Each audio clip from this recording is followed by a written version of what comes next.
Hi, my name is Kajal and I welcome you all to Castrology. आज मैं आपको कन्या पूजन के बारे में बता रही हूँ। कन्या पूजन अष्टमी तारीख को भी किया जाता है और नौमी तिथि को भी किया जाता है। इस बार ईयर 2022 में अष्टमी पूजन 3 अक्टूबर 2022 यानी मंडे को किया जाएगा और नौमी पूजन 4 अक्टूबर 2022 यानी कि ट्यूसडे को किया जाएगा। दोनों ही चीजों में कन्या पूजन आप कोई सी भी डेट को करें, मंडे को करें, ट्यूसडे को करें, कन्या पूजन का जो प्रोसेस है, जो स्टेप्स हैं वो सेम रहते हैं। तो वो मैं आपको बताऊंगी कि आपको कन्या पूजन अगर आप फर्स्ट टाइम कर रहे हैं तो आप किसी अपने घर में बड़े से पूछ लीजिए कि आपके यहाँ किस तारीख को माता का दिन मनाया जाता है, तिथि का मतलब या तो अष्टमी को मनाया जाता होगा या नौमी को मनाया जाता होगा। अगर आप के बड़े भी आपको कुछ गाइडेंस नहीं दे पाते तो ये अब आपकी चॉइस है कि आप अष्टमी को माता पूजना चाहते हैं या नौमी के दिन करना चाहते हैं। किसी भी दिन हम माता की पूजा कर सकते हैं, हम कन्या का पूजन कर सकते हैं। हम सबसे पहले इस बारे में बात करते हैं कि हम अष्टमी की पूजा या नौमी की पूजा, उस दिन कन्या पूजन हम क्यों करते हैं। सबसे पहले अपनी मनवांछित इच्छा पूरी करने के लिए, दूसरी चीज हमारे बिजनेस में सक्सेस पाने के लिए, तीसरी चीज किसी भी तरीके की बीमारी से मुक्ति पाने के लिए, किसी भी तरीके की मनी का जो फ्लो है वो बढ़ जाए उसके लिए करते हैं, अपने मन को बहुत ज्यादा शांत करने के लिए, अपने मन को बहुत ज्यादा स्टेबल करने के लिए करते हैं। हम चाहते हैं कि एक छोटा सा बेबी बहुत जल्दी हमारी लाइफ में आ जाए तो भी हम कन्या पूजन करते हैं। अगर हम चाहते हैं कि हम अपने स्पिरिचुअल जर्नी को कंटिन्यू करें या फिर स्पिरिचुअल जर्नी में कुछ हम ऐड ऑन कर सकें तो भी हम कन्या पूजन करते हैं। अगर हम अपने जीवन में प्रोग्रेस करना चाहते हैं, if you want to progress in our life, तो भी हम कन्या पूजन करते हैं। तो ऑल इन ऑल हर तरीके से पॉजिटिविटी बढ़ाने के लिए हम कन्या पूजन करते हैं। कन्या पूजन का कोई भी साइड इफेक्ट, कुछ भी नेगेटिव इफेक्ट कभी नहीं पड़ता है। तो इसीलिए मैं आप सबको रेकमेंड करूंगी, अगर आप कन्या पूजन नहीं करते हैं लेकिन आप नवरात्रि मनाना चाहते हैं, नवरात्रे मना रहे हैं, माता को अपने स्पेशल जगह दी हुई है अपने मंदिर में, तो आप कन्या पूजन जरूर करें। ये मंडे या ट्यूसडे किसी भी दिन किया जा सकता है। तो आपको कन्या पूजन जरूर करना चाहिए। कन्या पूजन करने के लिए जो जो स्टेप्स मैं आपको बता रही हूँ आप उसी तरीके से फॉलो कीजिए और आप अच्छे तरीके से कन्या पूजन कर सकते हैं।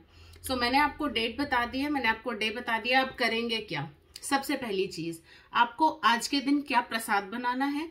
आपको बनाने हैं पूरी, काले चने और हलवा, सूजी का हलवा। तो ये 3 चीजें जरूर बनेंगी माता की जिस दिन हमें कन्या का पूजन करना है।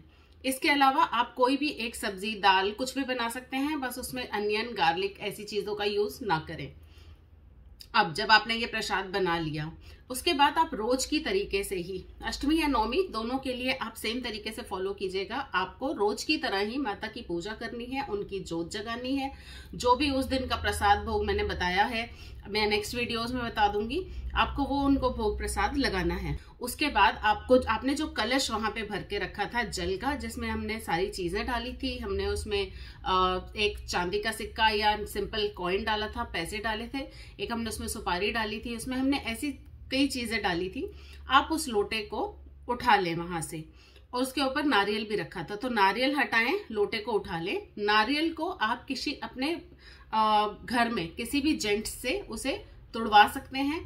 माना जाता है कि इस तरीके से हमने माता को बलि दी है। तो वो नारियल आप किसी भी अपने घर में जेंट्स से जरूर तुड़वा लें, और जो जल उसमें से निकलेगा उसको आप सब घर वाले पी लीजिए। और उसके बाद नारियल का प्रसाद आपको अपने परिवार के साथ खाना है। ये तो हुई नारियल की चीज। अब जो लोटे का जल है, लोटे का जल आप सारे घर में एक कोई भी फ्लावर की हेल्प से आप पूरे घर में छिड़क दीजिए, इससे घर में पॉजिटिविटी बढ़ती है। उसके अंदर जो सिक्का है उसको आप सेफली अपने किसी भी सेफ में, अपने तिजोरी में, अपने ड्रॉर बॉक्स में, जहां पे भी आप पैसे रखते हैं, या फिर इवन अपने पर्स में भी रख सकते हैं। ध्यान ये रखना है कि जब आप पर्स में उसको रखें तो आप उसके ऊपर कुछ ना कुछ निशानी बना लें, या तो उसे किसी कपड़े में, लाल रंग के कपड़े में बांध के आप उसे अपने पर्स में रखें, ताकि ये हो जाए कि ये वाला मुझे जो कॉइन है ये खर्च नहीं करना है, इसे यूज में नहीं लेके आना है, ये प्रॉस्पेरिटी बढ़ाने के लिए एक चीज है मेरे अपने पर्स में या मेरे ड्रॉर में, जहां पे भी आप रखना चाहते हैं। उसके बाद वो जो लोटे का जल है उसे आप किसी भी तुलसा जी के प्लांट में दे सकते हैं, आप उसे किसी और अपने गार्डन बेड में दे सकते हैं। उसे ध्यान रखिएगा, उसे हमें पानी को फेंकना नहीं है, ना नाली में डालना है, ना ही हमें अपनी सिंक में डालना है।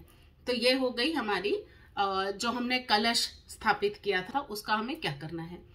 नेक्स्ट आपको अब जो आपने प्रसाद बनाया था, आपने बनाए थे पूरी, आपने बनाए थे काले रंग के चने और आपने बनाया था सूजी का हलवा। इसको आपको माता के सामने एक पानी का ग्लास रखना ना भूलें, इससे आप माता को भोग लगाइए। भोग लगाने के बाद अब आप ये वाला जो खाना है ये सभी खाने में मिला दीजिए। और कन्याओं के लिए आपको 9 कन्याएं ढूंढनी है, अपने घर पे उनको बुलाना है। 9 कन्याएं जो आप बुलाएंगे उनकी एज 10 इयर्स या उससे कम होनी चाहिए, उससे ज्यादा की एज की नहीं चाहिए। तो हमें चाहिए 9 गर्ल्स और 1 बॉय। वो जो बॉय है वो भैरव जी का प्रतीक है, क्योंकि माता की पूजा भैरव जी के बिना अधूरी है। माता की पूजा करने के बाद हमें भैरव जी की भी पूजा करनी चाहिए, इसीलिए उनके प्रतीक के रूप में, उनके सिंबल के रूप में हम एक बॉय को भी इनवाइट करते हैं। अब जब आपके घर में वो कन्याएं आ गई, 9 कन्या आ गई, 1 लड़का आ गया। अच्छा, कई लोगों को 9 गर्ल्स भी ऐसा जरूरी नहीं है कि मिले, तो हम क्या कर सकते हैं, आप लगाइए 9 जगह ही कन्या पूजन के लिए सामान। जो जितनी गर्ल्स आई हैं, जितनी कन्याएं आई हैं, उनको उनका पार्ट दे दीजिए, उनको उनका शेयर दे दीजिए। और बाकी सपोज आपके पास 2 बच गई, आपके पास सिर्फ 7 गर्ल्स ही आई थी, 2 बच गई हैं, उसको आप गाय माता को जाके खिला के आ सकते हैं, उसे आप मंदिर में भी रख के आ सकते हैं। तो ये यहाँ पे प्रॉब्लम सॉल्व हो गई। जब आपने कन्याओं को बुलाया तो हम उनको कैसे इनवाइट करेंगे, हम उन्हें कैसे अपने घर में एंट्री देंगे, कैसे रेस्पेक्ट करेंगे। सबसे पहले जब वो आएंगी तो आपको उनके पैर धोने हैं। पैर धोने के लिए आप सिंबॉलिक तौर पे उनके पैरों पे जल भी लगा सकते हैं, और नहीं तो बहुत अच्छे से आप उन्हें किसी परात वगैरह में पानी ले सकते हैं और उसमें उनके पैर धो सकते हैं। फिर उन्हें आप बैठने के लिए एक आसन दीजिए, बैठने के लिए एक जगह दीजिए, आप उन्हें बिठाइए। उसके बाद आपको उनको, हर एक कन्या को आपको और लड़के को भी आपको टीका लगाना है, और उसके बाद आपको उनके हाथ में, उनके कलाई में मौली का धागा बांधना है। इसके बाद आप उनको खाने के लिए जो जो आपने बनाया है वो सब दीजिए। उन्हें पूरी दीजिए, सब्जी दीजिए, उन्हें चने दीजिए, उन्हें हलवा दीजिए, पेट भर के उन्हें खाना खाने दीजिए। खाना खाने के बाद फिर जब वो जाने लगे तब आप उन्हें कोई भी एक चीज गिफ्ट दे सकते हैं। वो गिफ्ट उनसे रिलेटेड भी हो सकता है, और वो गिफ्ट आप सुहाग से रिलेटेड भी दे सकती हैं। ये आपकी चॉइस है कि आप कैसा गिफ्ट देना चाहती हैं। जैसे कई लोग पेंसिल बॉक्स देते हैं, कई लोग मेहंदी का कोन देते हैं, कुछ बिंदी का पत्ता, इस तरीके की चीजें देते हैं। तो ये कम्प्लीटली आपके ऊपर डिपेंड करता है कि आप कैसा गिफ्ट देना चाहते हैं। इसके साथ ही, गिफ्ट के साथ ही आपको उन्हें पैसे भी देने चाहिए। आप पैसे भी अपनी श्रद्धा अनुसार जितने पैसे देना चाहते हैं वो आप उन्हें पैसे दे दीजिए, और फिर गिफ्ट और पैसे देके आप उन्हें विदा कीजिए। आप उनको अपने घर से विदा कर सकते हैं। इस तरीके से आपका कन्या पूजन पूरा हो गया है। यही चीजें, यही प्रोसेस आपको फॉलो करना है, चाहे आप अष्टमी के दिन कन्या पूजन कर रहे हैं, चाहे आप नवमी के दिन पूजन कर रहे हैं। कोई इससे रिलेटेड क्वेश्चन हो तो प्लीज मुझसे पूछिएगा, नीचे कमेंट्स कीजिए, और मैं मिलूंगी आपसे अपने अगले वीडियो में, जिसमें मैं आपको माँ महागौरी मतलब नवरात्र के 8वें दिन के बारे में सब कुछ एक्सप्लेन करूंगी। माता का रूप कैसा है, शायद एक स्टोरी भी सुनाऊं। तो बने रहिए मेरे साथ और मेरे सारे वीडियोस देखिए, मुझे बताइए कमेंट करके कि आपको कैसा लग रहा है ये हमारी नवरात्र सीरीज। मैं मिलूंगी आपसे अपने अगले वीडियो में। Till then be logical, avoid superstition, follow कैस्ट्रोलॉजी।